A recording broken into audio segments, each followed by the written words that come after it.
こんにちは、K です。今回は TK の新曲を勝手に作っていきます。凛としてしぐれのギターボーカル、コンポーザーのソロプロジェクトですね。ちょっとジャンル分けができないような独自のサウンドを展開していて、国内外問わず熱心なファンの方も多いのではないでしょうか。特にギターを弾いていたりバンドをやっている人の中にもファンは多いイメージなので、今回はちょっと戦々恐々としております。僕は歌を歌ってギターを演奏してその他のパートを打ち込みで作っていきます。自分なりの解釈で最大限のリスペクトを持って臨みたいと思います。それではやっていきましょう。しぐれの方はバンドサウンドが主体なんですけど、こちらのソロではピアノ、ストリングス、オーケストラのサウンドがもっと前面に押し出されている印象です。映画音楽的なシンフォニックな一面がある一方で、もうちょっとジャズっぽいリズム、アレンジが入ってくる箇所もあります。それからギターに関してはおなじみのカッティングだったり、あとは開放弦を対応したピポパポしたフレーズなんかも入ってきます。ただフランジャー、フェイザー、ディレイみたいな空間系のエフェクトは、しぐれの方と比べるともうちょっと控えめな印象があります。実はそれがソロの方を選んだ理由にもなっています。僕の音楽 IQ ではちょっと何が行われているのか全く見当もつかない箇所がしぐれの曲には多かったので、こちらのソロの方ならもう少しシンプルで大丈夫だろうと、そういう理由でこちらを選びました。すいません。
次にボーカルを取っていきます。ここでメロディーと歌詞を同時に作ります。 TK の声はとにかく高いです。近年のロックバンドのハイトーンボーカルを聴いていると、高けりゃいいってもんじゃねえよと思ったりもするんですけど、 TK 凛としてしぐれは、独自の世界観を築くことに成功している稀有な例だと感じます。個人的には元ブランキーのベンジーを思い出します。同じ3ピースのギターボーカルで手数の多いフレーズを弾きながら歌っていると、ああいう仕上がりになるんじゃないかなと勝手に想像しています。こう声のピッチがギターのピッチに寄ってくるというか、歌詞の内容についてですけど、抽象的な何かを示唆するような、そんな言葉選びが多いイメージですね。常に不穏な雰囲気がどこか漂っていて、ちょっとドキッとするような強い言葉が織り交ぜられていたりします。僕が描いた世界に君がいないなら、さあ大きな大将の声が今の会社に降り注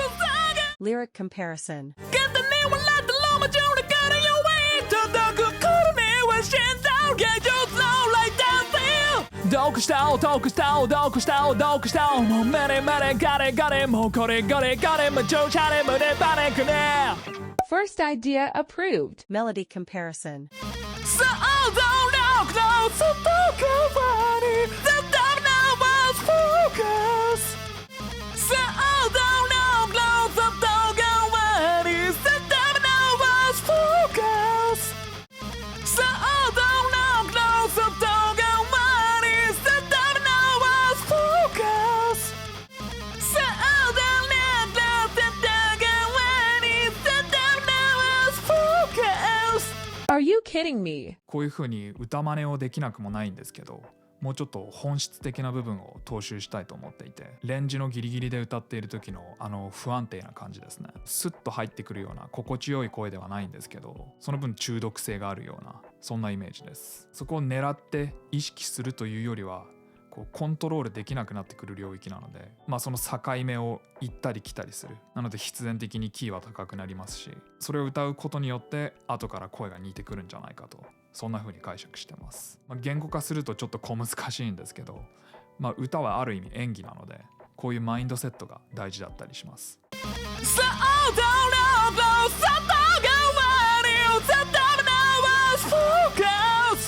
Well done, Kay. 高けりゃいいってもんじゃねえよ。これでレコーディングは以上になります。これからデータを整理して、それをエンジニアに送ってミックスマスターという仕上げの作業をしてもらっている間に、僕は動画を撮影編集して全てを合わせて完成となります。今回とても難しかったんですけど勉強にもなりました。これまでにももちろん TK 凛としてしぐれの曲は聞いたことがあったんですけど、今回初めて腰を据えていろいろなアルバムを聴いてみました。僕は普段洋楽のメタルコア、ポストハードコアみたいにパワーコードをメインに作られているような曲を聴いてきたし、自分でも書いてきたんですけど、 TK はもっと別のアプローチをしていて学ぶことがとても多かったです。激しい音楽という意味では同じですし、共通している部分もあるんですけど、もっとベクトルの違う過剰さがあると感じました。そのあたりも表現できていればと思います。それではどうぞ。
いかがだったでしょうか。ぜひ感想をコメント欄で聞かせてください。それからもし次はこのアーティストをやってほしいというリクエストがあればそれも教えてください。So thanks for watching. If you liked the video at any point, don't forget to give it a thumbs up and subscribe.